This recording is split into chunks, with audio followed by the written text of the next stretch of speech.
I'm Mario Ritter with the VOA Special English Agriculture Report. Cacao, or cocoa trees, grow in hot, rainy areas of Africa, Asia, and Central and South America. Their beans are used to make cocoa powder, cocoa butter, and of course, chocolate. There are 5 to 6 million growers, maybe more. Many are poor family farmers with only a few hectares. West Africa produces more than half of all cocoa beans. Ivory Coast leads the world in production, followed by its neighbor, Ghana.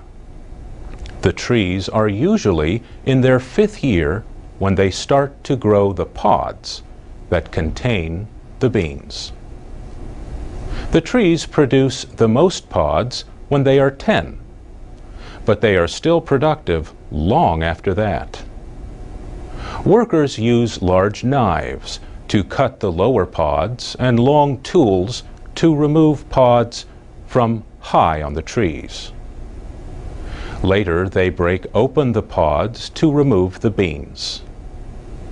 A half gram of chocolate requires about 400 beans. The World Cocoa Foundation says an average pod contains 20 to 50 beans. And experts say growers may lose perhaps 1/3 of their harvest to disease and insects. But now scientists have genetic maps of 2 kinds of cocoa trees. These genomes are mostly complete and could lead scientists to new ways to increase production and prevent disease. Mapping genes is the first step to understanding an organism. Next comes learning the job of each gene. The American food company Mars took the lead in paying for mapping the genes of the Forastero cocoa tree. The Forastero provides 80 to 90% of the world's cocoa beans. Mars depends on those beans for its M&Ms and other chocolate candies.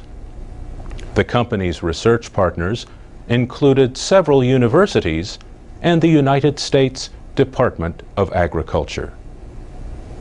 The average West African cocoa farmer produces about 400 kilos of beans per hectare.